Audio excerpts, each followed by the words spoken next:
Assalamualaikum warahmatullahi wabarakatuh. Alhamdulillahirabbil alamin wa bihi nasta'in ala umuri dunya waddin sayyidina wa maulana Muhammadin wa ala alihi wa sahbihi ajmain. Rabbi shrah li sadri wa yassir li amri wahlul 'uqdatam min lisani yafqahu qawli amin. Pemirsa Majid TV, para penonton dan sahabat ngopi dimanapun Anda berada, pertama-tama mari kita panjatkan syukur kita ke hadirat Allah Subhanahu wa Ta'ala, yang mana pada kesempatan kali ini kita bisa bersua kembali di acara ngopi ngaji online perkara Islam. Kedua kalinya selawat dan salam semoga tercurahkan dari Nabi Agung kita Nabi Muhammad SAW. Semoga mahabbah kita kepada baginda Rasul dapat memberikan kemudahan hidup di dunia dan kelak di yaumil qiyamah kita mendapatkan syafaatnya, amin amin ya rabbal alamin. Pemirsa Majid TV, para penonton dan sahabat ngopi dimanapun Anda berada, alhamdulillah kita bisa bersua kembali di acara ngopi ngaji online perkara Islam. Dan pada kesempatan kali ini kita sudah sampai di episode yang ke-135. Seperti biasa pada episode kali ini saya ditemani oleh teman ngopi saya. Ini ada Mas Aldi. Assalamualaikum Mas Aldi. Waalaikumsalam warahmatullahi wabarakatuh. Kabari pripun Mas Aldi? Alhamdulillah baik. Mas Anis ya? gimana? Alhamdulillah kabarnya? Baik. Nah, selalu baik ya Mas. Selalu baik, karena kalau kita tidak baik nanti malah nular ke yang lainnya. Iya, nularin penyakit mungkin. Nularin penyakit yang negatif, kan gitu. Nah, Mas Aldi, ini kita apa yang mau kita obrolkan untuk ngopi pada malam ini?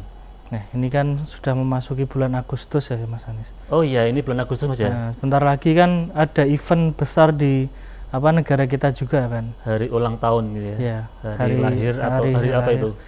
Hari kemerdekaan. Nah, bukan hari lahir.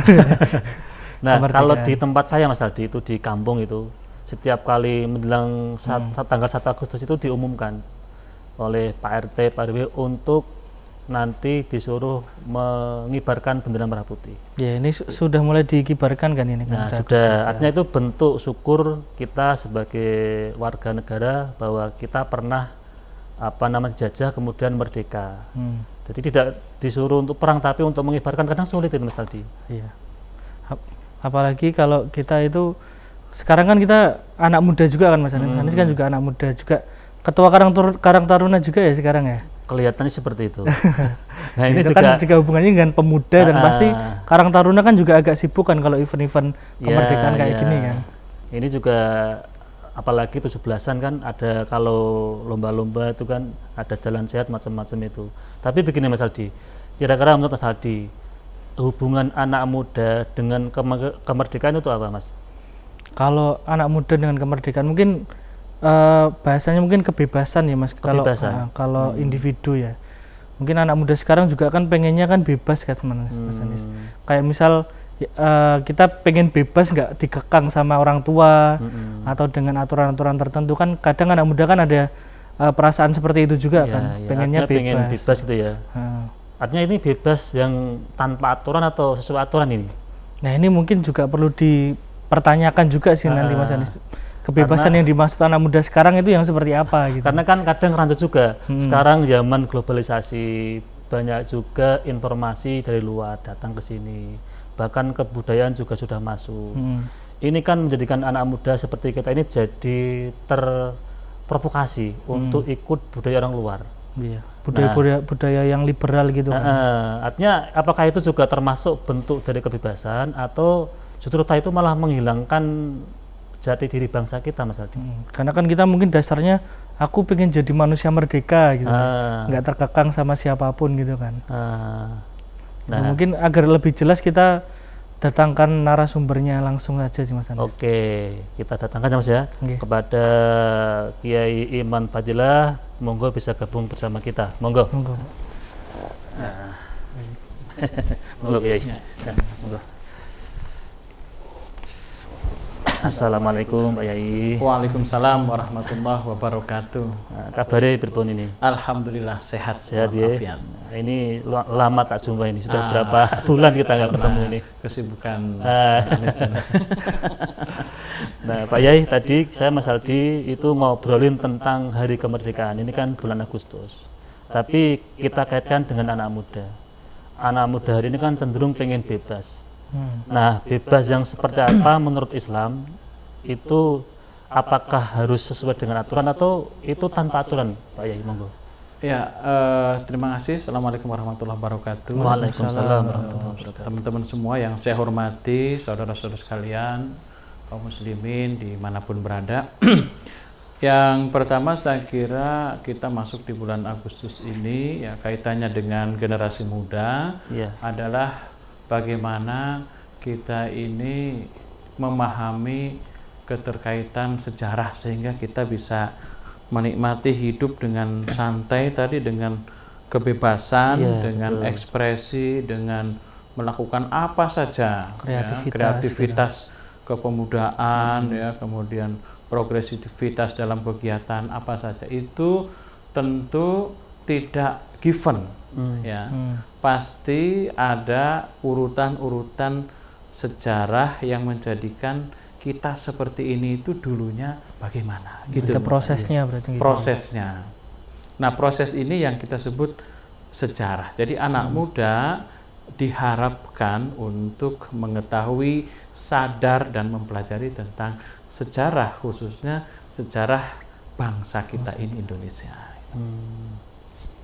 Jadi sejarah itu harus kita pelajari gitu ya? Ya, sejarah harus kita pelajari karena para kiai, para ulama, ya, para habaib, ya, itu juga beliau-beliau adalah selain tokoh Muslim, juga beliau-beliau sangat mencintai negaranya, ya. Beliau-beliau orang-orang yang sangat-sangat sangat-sangat peduli terhadap bangsanya, orang-orang yang sangat-sangat menyatu dengan masyarakatnya. Itu saya kira kita bisa melihat sejarah seperti itu, Mas. Dari sejarah itu, ya, apakah anak muda kalau sudah belajar sejarah itu cukup atau harus benar-benar melestarikan perjuangannya? Ya, saya teringat dengan satu kisah ya yang dikisahkan oleh Habib Lutfi yang sangat masyhur, kita semua pasti ingat. Beliau punya banyak guru, salah satunya Kiai Haji Abdul Malik Ilyas yang berasal dari Purwokerto. Kisah ini akan mengantarkan kita bagaimana agar anak muda ini juga mengerti tentang betapa pentingnya mencintai bangsa, negara, dan ini juga dilakukan oleh para ulama, oleh para habaib. Jadi suatu ketika Kiai Abdul Malik ini berada dalam sebuah perjalanan ya antara Pemalang, berada di daerah Pemalang, Bantar Bolang. Lalu itu sekitar jam 9.45 kemudian mengajak supirnya dengan mobilnya agar berhenti. Pak Suyuti, Pak Yuti, yuk mampir dulu, mandek dulu ya. Akhirnya mampir di pinggir jalan yang sepi karena itu daerah naik turun hutan. Ya, supir pun masih belum ngeh ini sebenarnya Pak Kiai ngajak istirahat di sini kenapa? Ada apa ya? Di tengah hutan juga. Ya, tengah hutan. Terus mana kopinya dibuatkan itu dari termos, mana rokoknya gitu. Jadi gelar kloso begitu, minta dibuatkan kopi. Pak Kiai Abdul Malik Ilyas ini kemudian sambil ngerokok. Kurang lebih 10-15 menit ya, jam 9.50-an kemudian rokoknya dimatikan ya, memanggil yang ada di sekitar itu, yang dari mobil itu termasuk supirnya Pak Yuti. Pak Yuti, sini mandek sih, sini. Terus mendekat, lalu mereka ini belum ngeh juga ini Pak Kiai apa nih maksudnya. Terus setelah kumpul, mandek sih, ngerokok, ngopi, mandek sih. Terus beliau menghadap dengan khidmah, terus membacakan wasilah Al-Fatihah. Ya. Ila hadrati ya Imam Bonjol, ya, Pangeran Diponegoro, itu nama-nama yang didengar ya, nama-nama pahlawan, nama-nama kiai, nama-nama ulama disebut, kemudian terakhirnya Al-Fatihah. Ya. Selesai menyebut itu, selesai membaca Al-Fatihah, kemudian beliau menyampaikan kita ini Pak Yuti dan yang lain itu loh ngikuti zamannya Soekarno dulu itu apa itu? Memperingati apa itu? Oh, memperingati Agustus. Benar. Nah, ternyata hari itu persis 17 Agustus. Tanggalnya 17 Agustus. Ya, 17 Agustus tanggalnya. Ya, jadi hari itu persis tanggalnya 17 Agustus. Pak Kiai ini ya, yang salah satu gurunya Habib Lutfi ini, Kiai Haji Abdul Malik bin Ilyas ini menghormati para leluhurnya, para pahlawannya dengan cara berkirim doa, mengirim surat Al-Fatihah. Nah, kalau kita mengacu kepada kisah ini sangat masyhur, saya kira cerita ini sangat banyak dikenal. Ini kita akan melihat betapa para kiai, para ulama itu sangat memperhatikan para pendahulunya, sangat mencintai bangsanya, ya, sangat mencintai leluhurnya. Nah, ini adalah pelajaran bagi generasi muda agar kita juga hendaklah mencintai bangsa ini dengan setidaknya mempelajari sejarah leluhur kita, bagaimana cara mereka berkorban, memperjuangkan, bahkan mendirikan bangsa ini. Gitu, Mas. Tentu kan perjuangan kita sama pendahulu kita kan juga coraknya mungkin berbeda juga kan sekarang. Ya, betul. Betul. Nah, tentu cara berjuang kita mungkin berbeda dengan dulu, nggih. Zaman kemerdekaan, zaman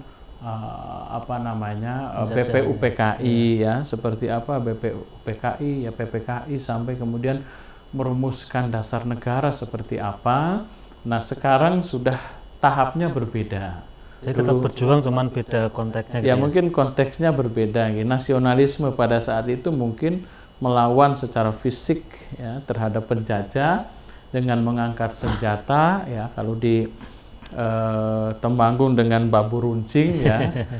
Kalau cerita kiai-kiai seperti di Cirebon, Kiai Abbas itu ada yang menggunakan tasbih yang bisa dilempar menjadi bom misalnya. Perangnya secara fisik. Nah, sekarang kita berada pada era milenial, era teknologi informasi yang sangat canggih, era digital, era media sosial, maka tentu mungkin metode dan strategi berjuangnya berbeda gitu ya, Mas Adi. Tapi permasalahan sekarang itu gini, Kiai. Banyak anak-anak muda, ya pemuda atau mungkin seumuran saya juga sih, itu yang kayak meremehkan orang-orang yang terdahulu. Paling dekat paling orang tua lah. Jadi kayak misalnya sudah merasa sudah S1 gitu. Tapi sama orang tua itu menganggap orang tua cuman misal sekolahnya sampai SMP gitu loh. Terus kemudian meremehkan orang tua lah. Ini seperti ini kan termasuk nggak menghargai pendahulu kita. Nah, itu kira-kira gimana, Pak? Ya, disinilah di tengah-tengah zaman yang sangat-sangat canggih, ya. Teknologi informasi semuanya canggih. Orang tua dahulu kalau anaknya mau pergi izin salaman, cium tangan, ya. Sekarang kita cukup WA, Bapak, Ibu atau Mama, ya, saya ada acara di Kendal, nanti pulang jam 3. Oke. Ditulis di grup keluarga. Jadi pamitnya itu sudah berangkat pergi. Ya, memang ada pergeseran. Ya. Pergeseran ini timbul juga karena perubahan masa, ya, perubahan sains, perubahan teknologi. Apa yang perlu kita pertahankan? Satu, soal karakter, ya kan? Orang Indonesia itu kan dikenal dengan karakter ketimurannya, yang menjunjung tinggi sopan santun, etika, kemudian ada gotong royong, ya, ada tenggang rasa, toleransi yang sangat tinggi sejak dahulu, sejak ya zaman Wali Songo bahkan, ya kan?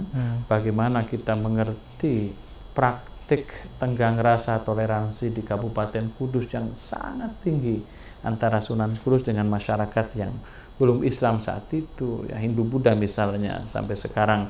Kemudian ada tradisi sebagian masyarakat belum mau atau tidak mau makan soto sapi, sotonya soto kerbau, yang kalau dilihat dari sejarahnya ternyata adalah soal toleransi, ya, sesama sama tokoh, sesama lintas agama, yang saat ini mungkin perlu kita perkuat, pelajari. Jadi karakter yang perlu kita pertahankan adalah soal karakter Soalnya kan anak muda sekarang kan itu kayak merasa individualis gitu loh. Oke. Jadi kayak nggak peduli sama dengan sekitarnya sama sosialnya. Itu gimana Kiai? Ya, Apakah memang juga ini penyakit anak muda sekarang? ya memang resiko dari canggihnya teknologi informasi seperti itu, ya kan? Kita zaman dulu kalau mau ngundang kiai itu harus sowan, ketemu, ya kan? Mau ngundang pengajian, maulidan. Kalau sekarang boten. Pak Kiai tanggal 16 kosong napa boten? Pripun. Otomatis nyindir saya ini. Gitu juga ya Mas Anis ya. Oh kosong, 16 kosong. Kulo suwun mengisi mau itu hasanah di acara maulid ya di desa apa? Napa kula mriku riyin sowan mboten usah. Ya ini bener. Tunu sampun iki pun cekap. Nah, itu karena memang teknologi yang sekarang serba canggih nggih. Apakah seperti itu tidak boleh? Boleh. Ya. Yang penting adalah soal adab etikanya. Ya, adab dan etikanya. Jadi adab etika itu bisa melalui offline ataupun online, tetap ada adab etikanya. Istilah mahasiswa itu ada yang WA, Bapak bisa ditemui kapan? WA dosennya. Jadi tidak ada assalamualaikumnya, tidak ada kenalan mungkin. Pak, saya nama Ardi semester 4 ya, mau ketemu Bapak ya, kira-kira sakitnya kapan? Nah, ini kan soal adab etika. Betul. Meskipun online tapi ada yang memang adab etikanya sangat bagus ya, seperti beliau ini kalau mau WA, ngapunten, Pak ya, kinten-kinten. Wah, niku senang nih kok. Jadi itu yang perlu kita pertahankan soal cara. Soal cara. Jadi online atau offline itu boleh, yang penting ada adab etikanya Ya, itu. betul. Menurut saya begitu. Kan kita tidak mungkin memaksakan semua harus offline ya dengan jarak yang sangat jauh dari Lampung mengundang kiai dari Jogja misalnya kan, mengundang Gus Miftah atau mengundang Gus Muafik atau mau mengundang Gus Baha ya. Ketika itu bisa dilakukan dengan cara yang lain, dengan tidak mengurangi nilai ya, esensi etikanya, saya kira itu maafi muskilah ya, tidak ada masalah. Nah itu kalau adab etika dari kita untuk berinteraksi kepada sesama, bahkan kepada tokoh ya. Tapi terkadang anak muda sekarang itu malah cenderung lebih ke individualistik, dalam rangka itu bukan malah pengen sosialita dengan sekitarnya, tapi malah di HP-nya itu gimana itu? Ya betul, fenomena sekarang ada fenomena seseorang sudah merasa bisa menyelesaikan persoalannya di kamar. Ya betul. Tanpa harus meminta tolong temannya yang di luar. Ya contohnya ya kan, tidak bisa naik motor. Kalau dulu harus ya memanggil temannya untuk ngantar. Sekarang cukup punya aplikasi Gojek ya kan? Itu ndak butuh temannya ngantar, langsung klik saja nanti sudah datang. Ada yang jemput itu ya? Ada yang jemput. Yang penting punya uang.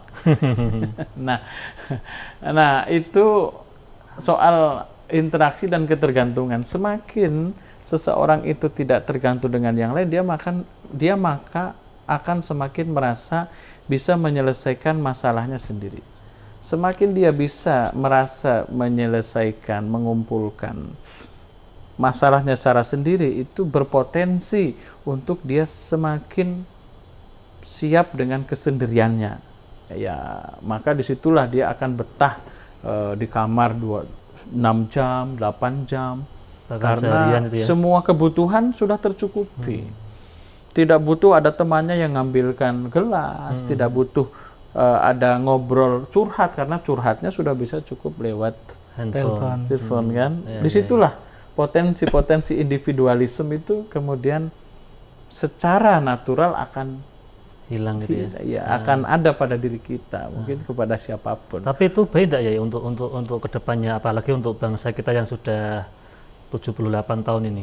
Ya kalau kita mengacu kepada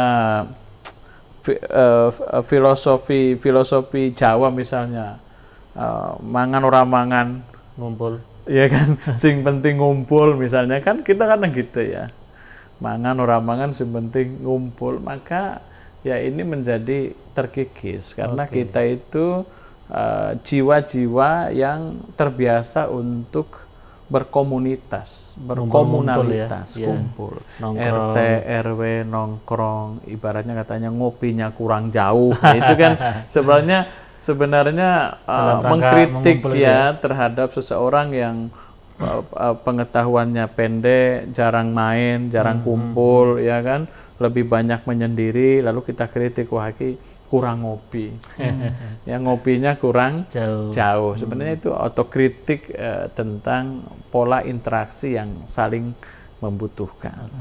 Jadi karakter ideal untuk pemuda khususnya di Indonesia itu berarti apa aja gitu, Kiai? Tadi kan udah disebutkan kayak apa sopan santun, terus tenggang rasa gitu kan. Satu menurut saya karakter pemuda yang ideal itu ya. yang Ideal memiliki karakter kebangsaan yang berbasis pada akar-akar budaya.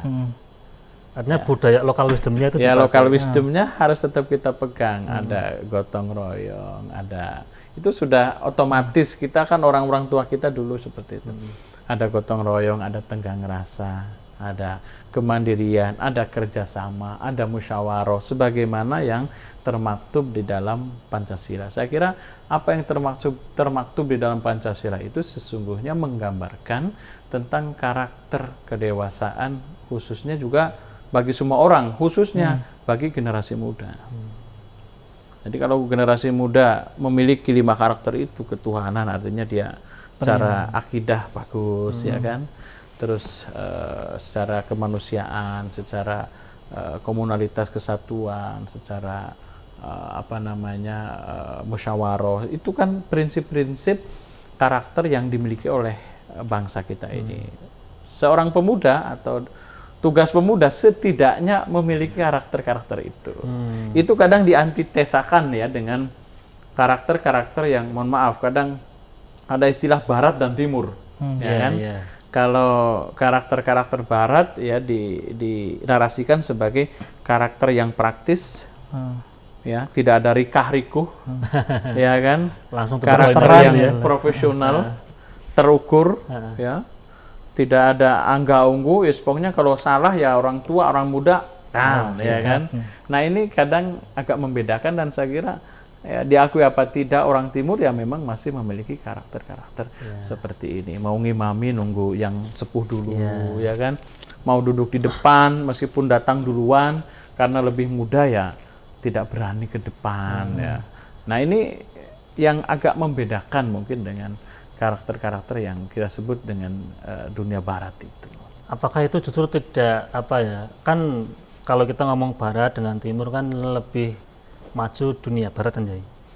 Apakah itu justru menghambat kemajuan kita sebagai orang timur? Katakanlah mungkin contoh Jawa, itu kan kalau ngomong muter-muter dulu, baru nanti intinya apa kan itu. Mas Ali juga sama, mungkin sudah punya bayangan mau ngelamar siapa, tapi muter-muter dulu. Basa-basinya awal. Nah, Mukadimahnya ya.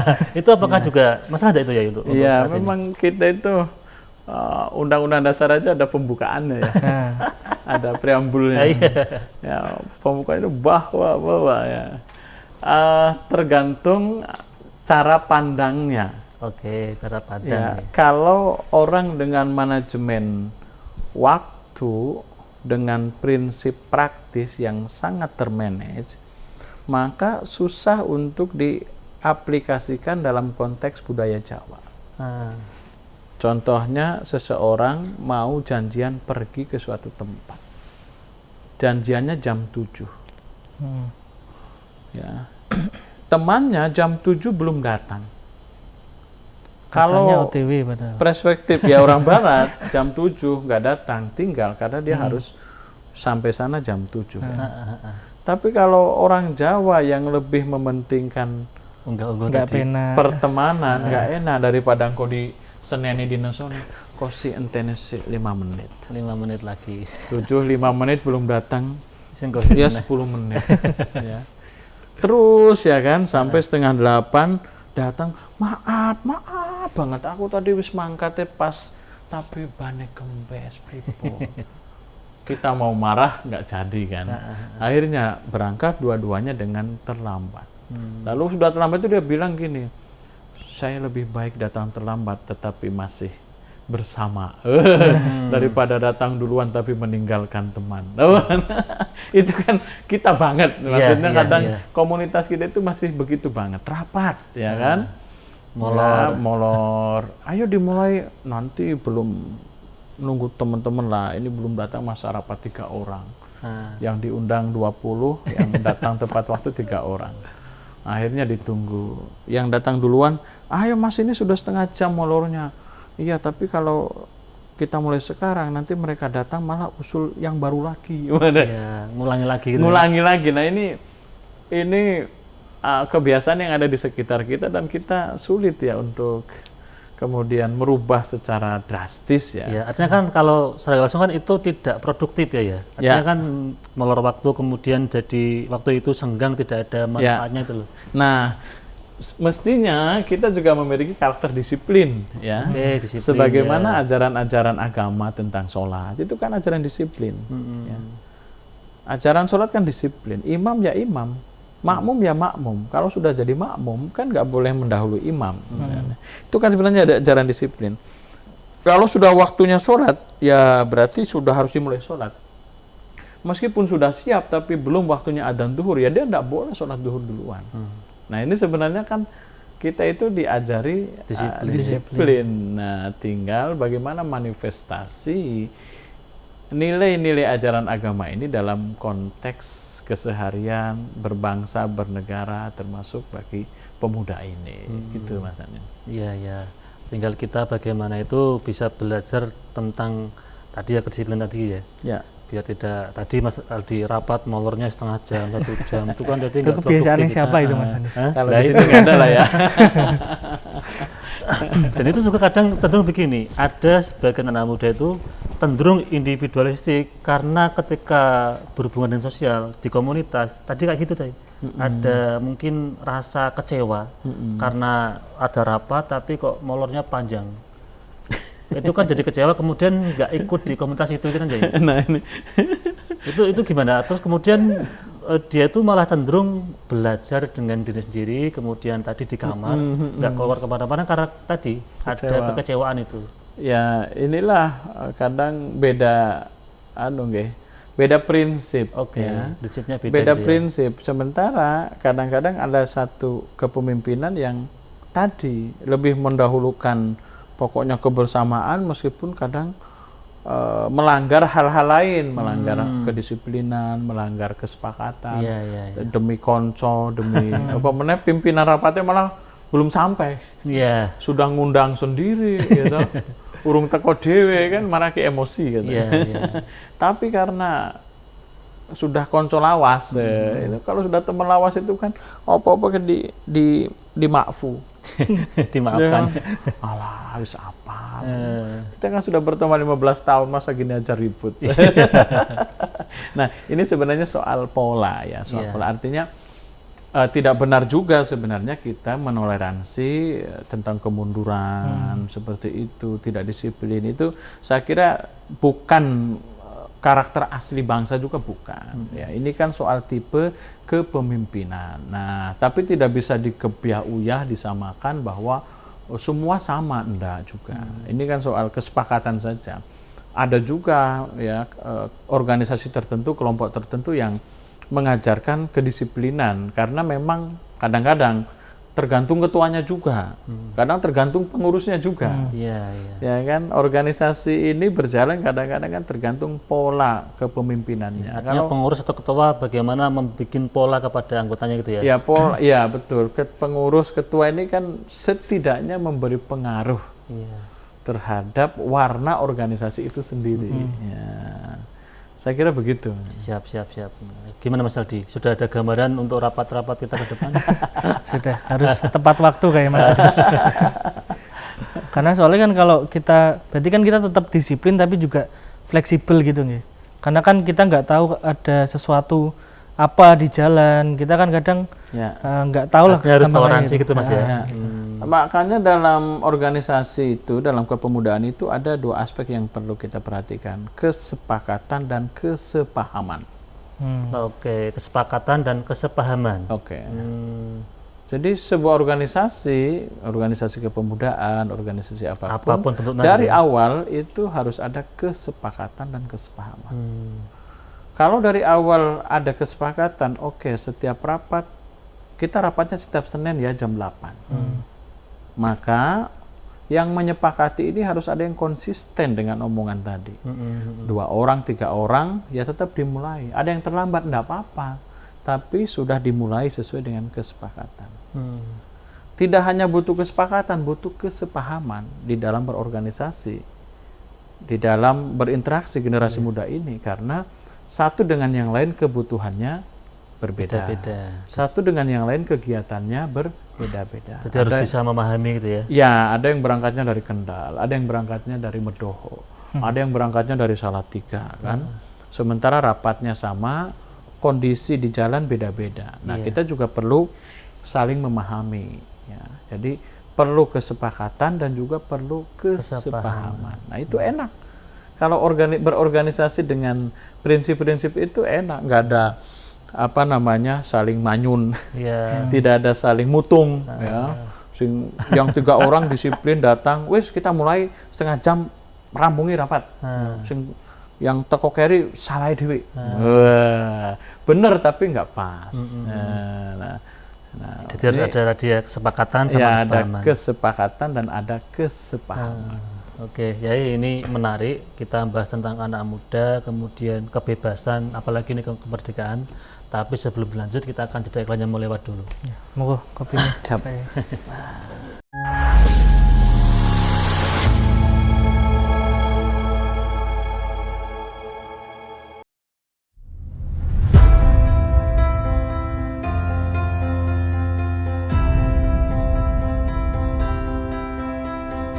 Masjid Agung Jawa Tengah kini hadir dengan berbagai pelayanan dan fasilitas yang membanggakan.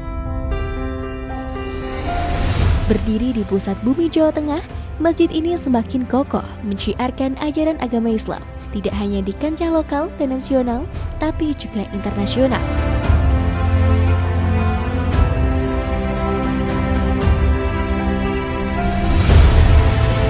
Mengikuti perkembangan dan kebutuhan masyarakat, Masjid Agung Jawa Tengah mempersembahkan sebuah lokasi yang mengantarkan, lokasi yang membekali untuk ibadah yang suci, manasik haji dan umroh Masjid Agung Jawa Tengah.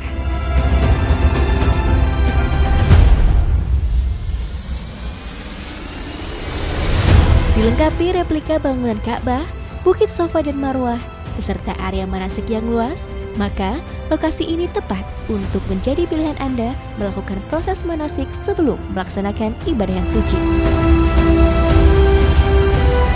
Dengan 2 pintu gerbang utama, sistem keamanan yang sudah modern, area parkir yang luas semakin memudahkan Anda dalam beribadah maupun kenyamanan dan keamanan selama proses manasik berlangsung. Hal penting lainnya adalah kemudahan akses untuk penginapan Hotel Geraha Agung, akses oleh-oleh Semarangan dan Jawa Tengah, tempat beribadah yang nyaman, juga akses wisata kota Semarang untuk sekedar memanjakan mata, menikmati hamparan kota dari atas menara. Tentunya, ini semua demi pelayanan yang mengedepankan kepuasan Anda sebagai pelanggan. Dengan berbagai macam kelebihan tersebut, maka lokasi manasik di Masjid Agung Jawa Tengah layak menjadi pilihan Anda sebelum melaksanakan ibadah yang suci ataupun untuk proses pendidikan putra-putri kesayangan.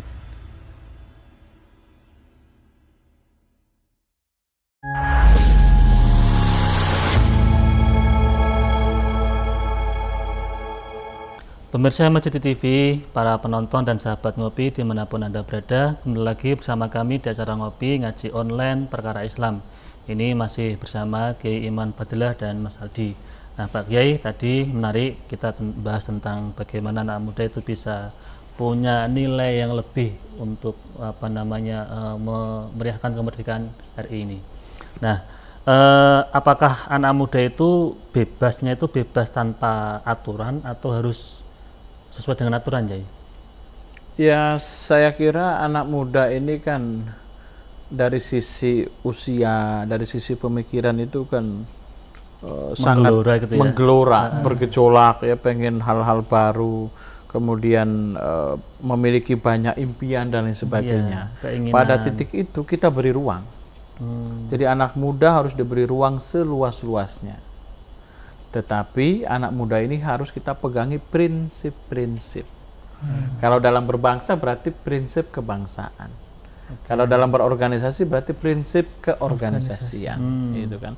Kalau dalam komunitas berarti nilai-nilai atau prinsip-prinsip berkomunitas. Termasuk juga beragama. Ya, kalau dalam agama berarti prinsip dan nilai-nilai agama. Nah, ini penting sekali karena jangan sampai kemudian anak muda ini tercerabut dari prinsip-prinsip kebangsaan. Anak muda ini tercerabut dari prinsip-prinsip keorganisasian, kan jadinya ngabur nanti. Atau anak muda ini tercerabut dari prinsip-prinsip keagamaan, nilai-nilai utama keagamaan tercerabut sehingga kemudian seolah-olah mengikuti agama, tetapi kemudian mohon maaf dibelokkan menjadi beragama untuk kepentingan tertentu. Karena anak muda ini kan ya kalau kata Roma Irama dulu ya apa namanya darah muda itu kan darahnya para remaja. Kalau zaman saya masih senang lagu Roma Irama, kalau sekarang kan anak muda itu kan ada yang mohon maaf ya ini enggak semua ya, ada yang kelompok yang kalau apa-apa itu berangkat dulu, berbuat dulu, kadang ribut, jotosan atau apa. Setelah itu ditanya, ini masalahnya apa? Emboh. Yang penting angker ikut-ikutan. Solid, ya. Yang penting semangat. Ya. Nah, itu khas anak muda. Tidak bisa kita salahkan karena memang jiwanya sedang pada taraf itu. Nah, maka kita perlu membekali, ya siapapun dari kita perlu membekali dalam dirinya yaitu prinsip-prinsip ya nilai kebangsaan, nilai keagamaan, nilai keorganisasian, nilai kedewasaan, nilai kemandirian, nilai tanggung jawab. Itu intinya itu. Ya. Termasuk juga kita beragama. Kalau anak muda sekarang ya kan itu kan banyak sekali majelis taklim, termasuk ada beberapa majelis yang besar itu selawatan itu. Itu terkadang pamitnya itu ngaji ya. Ngaji tapi tadi ternyata di sana itu juga membawa teman lain jenis itu gimana itu? lain jenis yang maksudnya, selain manusia atau gimana Mas? Membawa lawan jenis. Lain jenis. ya memang apa namanya fenomena itu sekarang kita temui ya. Jadi tujuannya kebaikan, tapi tadi langkahnya itu apakah kurang lebih atau sudah baik itu ya? Jadi ada kebaikan, tapi bagaimana jika dilalui dengan cara tidak baik, gitulah ya. Itu bagaimana lah. Ya kalau dalam prinsip agama itu kan ada kaidah-kaidah usuliyah, kaidah-kaidah fikih ya.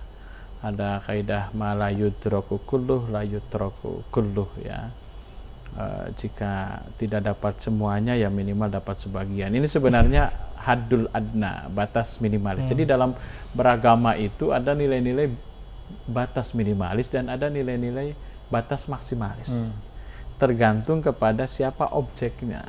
Ya, kalau saya ngajak ngaji jenengan atau panjenengan itu tidak harus dengan metode yang berbelit-belit. Karena sudah terpatri yang ngaji itu aturannya begini, syaratnya begini, nanti di sana begini. Iya. Beda kasus ketika saya ngajak ngaji kepada anak jalanan, pengamen, ya, pemabuk misalnya, atau anak-anak yang susah ya, anak-anak yang susah untuk diajak untuk ngaji, maka saya akan pakai metode lain. Nah, metode lain itu kadang-kadang masih ya rodo campur aduk lah. Oh gitu. Ya, itu kan kalau kita mengacu kepada dakwah syiarnya Wali Songo, itu kan juga dilakukan oleh Wali Songo. Dengan pertunjukan wayang gitu-gitu. Dengan wayang, dengan mengubah beberapa istilah-istilah Arab dengan istilah Jawa, ada afun jadi apem. Asalnya afun, ada syahadaten sekaten. Ya, dan banyak hal lain, itu kan soal metode, strategi. Ya, jadi kita tinggal mau melihat luarannya atau mau melihat substansinya. Ya, ini soal cara pandang saja dan soal apa yang akan kita tuju. Jadi kasus-kasus tertentu mungkin tidak bisa kita generalisasi, meskipun kadang-kadang mohon maaf melihatnya mungkin masih agak wagu, masih agak kikuk ya, kita yo ngaji tapi kok ngono yo. Nah, karena perspektifnya kita. Iya. Karena perspektifnya kita. Tapi kalau perspektifnya Orang lain mungkin ya. objek, nah inilah tinggal kita ini ngaji untuk kita atau ngajak ngaji untuk mereka. Ya. Ini soal strategi gitu aja. Jadi yang penting tadi kalau kita ngomentari, tapi jangan-jangan kita malah nggak mau ngaji gitu loh. Ya awalnya mungkin mereka boncengan, ya yang penting mangkat silah ngaji lah. Yang penting sholawatan dulu katanya tadi. Yang penting mau sholawatan dulu. Ya. Ini kalau tingkatannya mereka, nggih. Betul. Ya tapi kalau tingkatannya ini yang sudah solehah begini ya jangan. Yang penting ini beda lagi. Ini makomnya beda. Iya. Jadi tergantung makomnya itu. Apa-apa itu ada tingkatannya, ada makomnya. Ya, ini ada pertanyaan sih Kiai. Tentang kemerdekaan juga sih. Ini untuk per individu. Apakah pemuda sekarang itu harus merdeka atau bebas? Dalam arti sekarang kan ada istilah itu FOMO atau fear of missing out itulah. Jadi kayak dia itu ketakutan untuk ketinggalan terhadap sesuatu yang sedang tren gitu loh. Iya. Nah ini kan kayak kalau saya melihat kok kayak sesuatu yang tidak bebas akhirnya gitu loh. Ya. Kita kayak terkekang dengan pandangan orang atau seperti itu dengan masyarakat, itu bagaimana? Iya. Itu bagus. Sekarang kita masuk kepada era yang kita sebut merdeka itu ya. Bahkan dalam pembelajaran sekarang Kurikulum merdeka. kurikulum merdeka dan merdeka. merdeka belajar. Ya. Wah, ini saya kira ya luar biasa dari konsep ide ya sampai implementasi. Jadi bagaimana anak ini, bagaimana siswa ini, bagaimana generasi muda ini tidak hanya dicetak untuk menjadi mesin-mesin atau kapitalis atau apalah, tetapi ingin difahami, dikembangkan potensi yang dimilikinya. Ya. Karena sesungguhnya ya kan, ya kullu syai'in maziyah. Ya, setiap individu, setiap diri itu memiliki kelebihan. Masing-masing dari jiwa kita, masing-masing dari anak muda ini punya kelebihan. Punya keunikan tersendiri. Punya keunikan tersendiri. Cuman bagaimana seseorang itu memahami kelebihannya itu. Itulah kemerdekaan. Jadi saya pahami kemerdekaan, kebebasan di dalam individu itu sebenarnya soal memahami kelebihan dirinya. Potensi yang tidak boleh dikekang oleh siapapun. Dan kita mungkin nggak sekedar ikut-ikutan aja. Ya, kan, misalnya Mas Anis, ya, Mas Anis ini senangnya bola voli. Dia juga bakat bola voli. Maka tidak boleh ada seseorang yang melarang, mengekat atau bahkan membonsai bakat bola volinya. Itu contoh. Jadi kebebasan yang saya lihat adalah kebebasan mengekspresikan tentang potensi positif yang dimilikinya. Dan masing-masing dari anak muda itu siapapun itu punya kelebihan. Walaupun beda-beda ya. Walaupun beda-beda, dan kadang kita ini kan paling apal soal kekurangannya. Ya, kita kan kalau disuruh menuliskan atau menyebutkan kekurangan kita itu pinter. Menyebutkan kekurangan orang lain juga pinter. Tapi biasakanlah kita ini untuk mengenali kelebihan kita dan juga memberi apresiasi terhadap kelebihan orang lain. Nah itu yang kalau dalam agama itu mengurangi penyakit hati. Jadi ada orang kan yang sukanya mencela apa saja disela. Ya anak muda begitu. Ada yang punya prestasi, alah opong. Padahal itu kelebihan orang lain malah dijadikan kekurangan. Gitu. Jadi dia ada anak yang gemati, misalnya, ya rajin, sergap, tapi dia kalau diajak berpikir lambat. Temannya bilang, ya Allah dia kok sergap banget bagus semua gini. Terus kata temannya, ya sergap, tapi kan dia ininya lambat. Nah ini kan tidak mengapresiasi. Nah jadilah anak muda itu anak muda yang satu memahami potensi, yang kedua bisa mengapresiasi. Itulah kebebasan.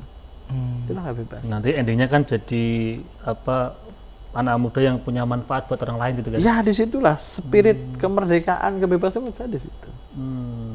Jadi orang yang apa, pemuda yang bisa mengapresiasi diri dan juga orang lain. Ya, pemuda yang memahami tentang kelebihannya, tentang hobinya, tentang keahliannya, dan dia juga mau dan mampu untuk merespon positif, mengapresiasi terhadap kelebihan orang lain, kelebihan rekannya, kelebihan kawannya. Itu kebebasan itu menurut saya di situ. Tapi kalau yang tadi kayak ikut-ikutan aja sama temennya gitu gimana? Kayak misal banyak tren gitu kan, terus kita ikut-ikutan lah, misal lagi senang bulu tangkis terus kita ikut-ikutan bulu tangkis kayak gitu gimana? Kan kayak kita nggak bisa mengenali potensi diri kita, Nggak kan punya pada saat prinsip itu. hidup. Ya, ada hal-hal yang mayor ya, ada hal-hal yang minor gitu. Nah, untuk hal-hal yang minor saya kira monggo saja. Mungkin karena temannya seneng minton, ya wis aku tak melu yo daripada saya sendirian. Ya, main sendiri. Ada Itu kegiatan minor. gitu ya. Ya, tapi saya yakin masing-masing itu ada hal-hal yang mayor yang menjadi dia itu Dominan itu. tenang, nyaman dalam suatu keadaan. Itulah kelebihan, hobi, keahlian itu di situ. Ya boleh saja mengikut. Aslinya nggak bisa bal-balan tapi yo Angger ayo nendang. ben sehat ya toh. Wong pemain sinetron bal-balan jadi 5 menit sudah kliang-kliang ya. Ya boleh saja. Nggak biasa main minton, nggak pernah futsal ya 5 menit awake pegel kabeh ya misalnya. Nah, itu ya boleh saja sekedar ikut, tetapi saya yakin dia itu ya tetap punya Prinsip kelebihan prinsip suatu hal itu. Nah, gitu. Ada pertanyaan Mas Anis? Ini Kiai, tadi kan benar sih, saya setuju, sepakat dengan apa yang dikatakan jenengan bahwa kita anak muda bebas itu bukan dalam arti bebas segala macam, tapi bagaimana bisa mengenal diri kita, potensi kita, kemudian bisa mengapresiasi dengan aplikasi di kehidupan nyata kan itu ya. Nah, termasuk kan dalam organisasi kan bagian dari bagaimana kita bisa untuk Mengenali potensi diri. Nah, itu sepenting apa Kiai tentang komunitas, organisasi atau kelompok? Sepenting apa bagian anak muda identitas itu? komunal kita mungkin sih. Ya, sebagai makhluk sosial atau zone politik kan kita sebut begitu kan, maka berkomunitas, berorganisasi itu menjadi fitrah dari kita. Nah, biasanya orang memilih organisasi itu, satu bisa dilihat visi dan tujuannya. Yang kedua kadang dilihat kecocokannya. Ya kan? Kadang-kadang kan begitu. Organisasi sebagus apapun ya, mengajak ke mana-mana. Tapi kalau yang bersangkutan tidak tidak nyaman, ya. tidak mencintai, yuk gak mangkat. Betul. Gak berangkat. Jadi di dalam berorganisasi, di dalam mengembangkan potensi, yang pertama yang harus dimiliki adalah kecintaan. Mahabbah, haibah. Orang siapapun kalau sudah timbul rasa cinta atas apapun, maka step berikutnya adalah dia siap berkorban. Oke, masuk ini. Termasuk apa? Masuk. Pejuang kemerdekaan kan juga siap berkorban gitu kan. Iya. Karena ada tadi rasa cinta terhadap tanah air gitu ya. Iya, Sama coba juga kita lihat ada selawatan Bib Bidin, misalnya. Zahir. Az-Zahir. Zahir mania itu gak usah diundang. Tidak ada Zahir mania atau Habib Syekh tampil di mana, Syekh mania. Terus mereka tanya, ini ada transportnya enggak? Ya, enggak ada. Kenapa? Karena mereka sudah cinta. Bahkan tidak punya uang pun berusaha untuk Ngutang. untuk bagaimana biar bisa berangkat. Betul. Nggak ada motor, dia akan cari cara agar bisa berangkat. Cari Itu kalau boncengan, sudah ya. Cari motor ya. cinta. Orang kalau sudah cinta terhadap sesuatu, dia akan berusaha untuk menggapainya. Dengan cara Upaya berkorban untuk tadi. menggapainya timbullah pengorbanan. Orang kalau sudah cinta, berkorban apapun itu tidak masalah itu ya. tidak terasa. Ya. Termasuk kepada tadi lawan jenis tadi mungkin. Iya, senang kepada seorang, ya. Lalu seorang Walaupun itu tanya, dari Afghanistan ya berkorban ya. Ya kan, seorang perempuan tanya sama beliau, Mas bisa jemput nggak? Oh bisa. Aslinya nggak bisa karena ada acara misalnya. Tapi Acaranya dibatalin. wah, kan bisa. Setelah beliau bilang bisa, ternyata lihat, aduh motornya dipinjam temannya. Wah, akan cari cara agar bisa berangkat. Terus caranya iso mangkat nggak ya? Caranya, mau berangkat hujan, waduh cari mantol, ya kan? Piye caranya tetap itu orang kalau sudah cinta. Beda dengan orang kalau sudah nggak suka, orang benci. Orang kalau sudah benci terhadap suatu hal, bisa pun bilangnya nggak bisa. Orang kalau tidak suka terhadap suatu hal, bisa pun akan dicari cara untuk tidak bisa. Mas berangkat juga acara ini, Barengan. acara keluarga. Bu keluargane sopo. Karena nggak suka, nggak menarik. Yang terhormat sahabat-sahabat pengurus Risma, siapa ya? Diwaca tok. Ora dibales, ya ora mangkat. Karena nggak menarik gitu ya. Artinya nggak punya rasa memiliki Rasa terhadap memiliki, organisasi ya. gitu ya. Coba ada konser Noah misalnya ya. Itu karena dia mencintai atau cinta terhadap Noah, dia akan berangkat. Caranya bagaimana? Diupayakan. Mau bayar pun Iya. juga berangkat itu ya. Sekarang kan sedang viral Gus Ikdam misalnya. Iya. Di Blitar. Orang dari mana-mana dia akan berusaha untuk berangkat ya karena suka, cinta. Itu cinta. Begitupun dalam berorganisasi. Pertama, tumbuhkan kecintaan.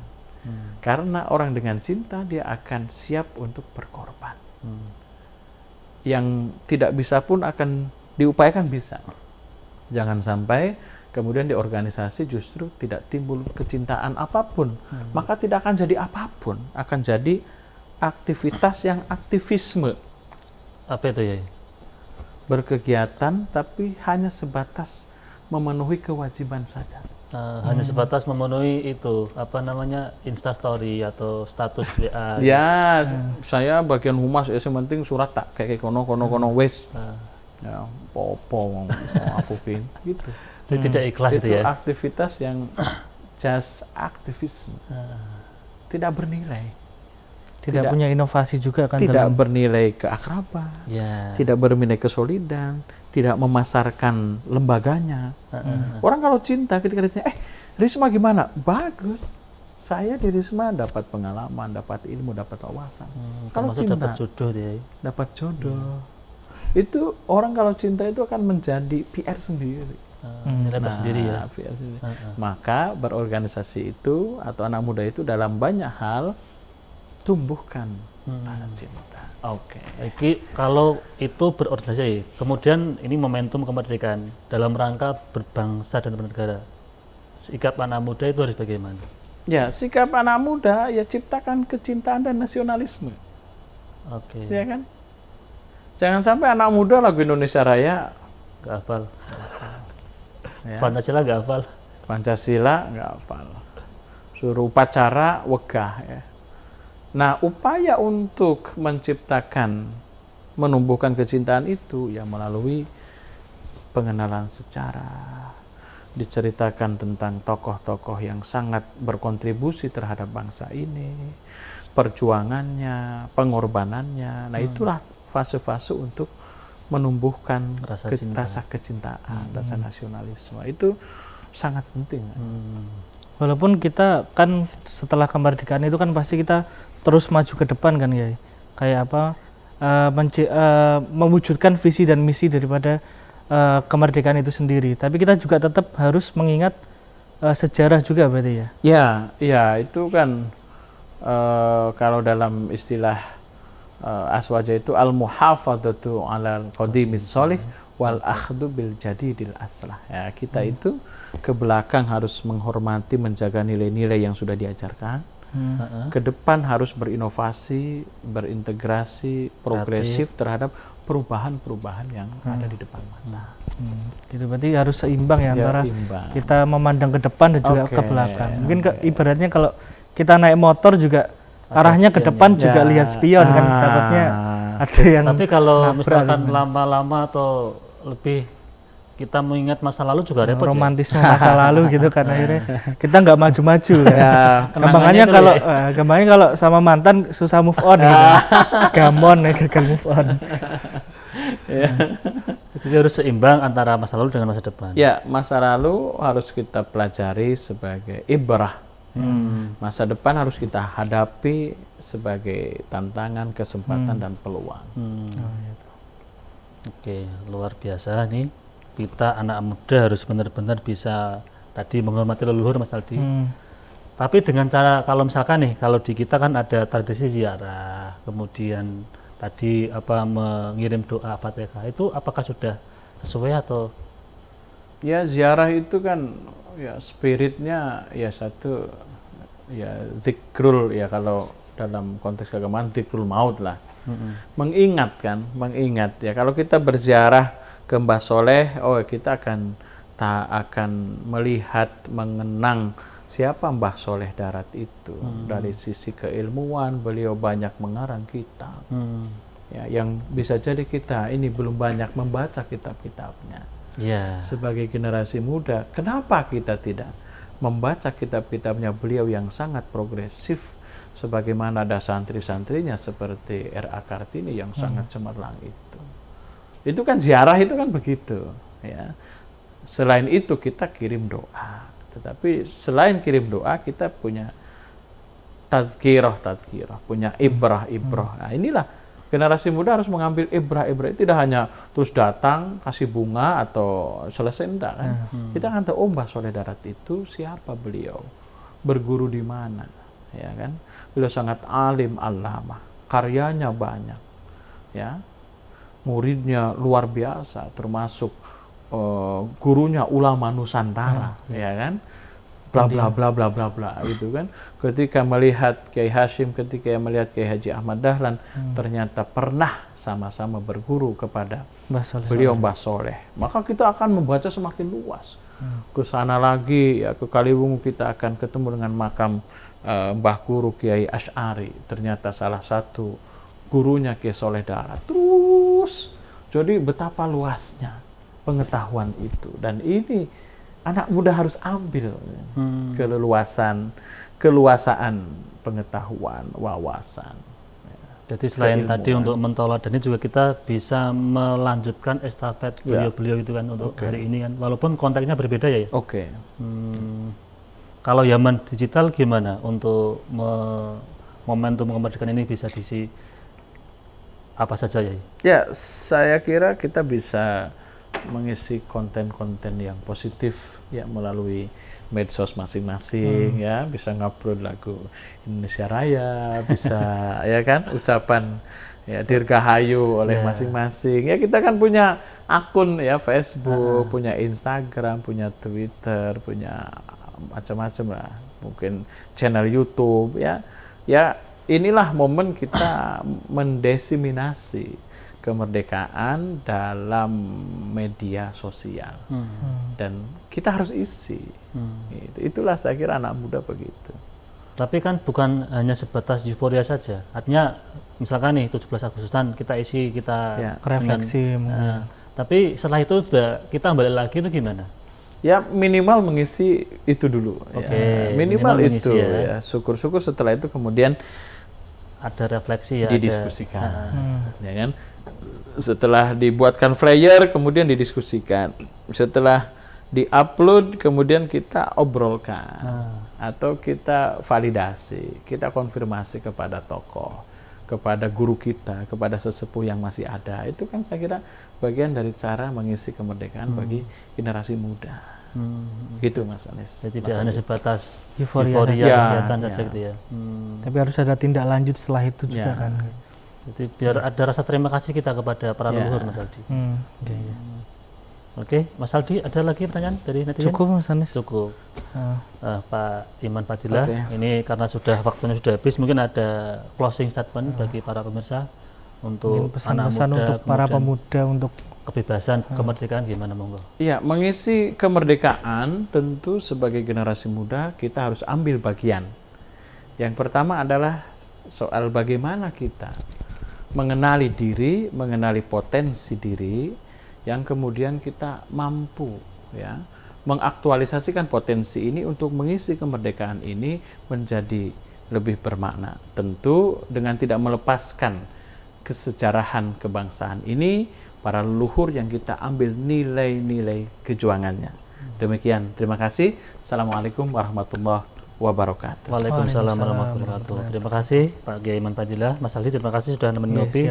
Para pemirsa Masjid TV, para penonton dan sahabat ngopi dimanapun Anda berada, demikian ngopi pada episode kali ini. Saya selaku host, apabila banyak salah, banyak gelap, mohon maaf yang sebesar-besarnya. Akhirul kalam, assalamualaikum warahmatullahi wabarakatuh.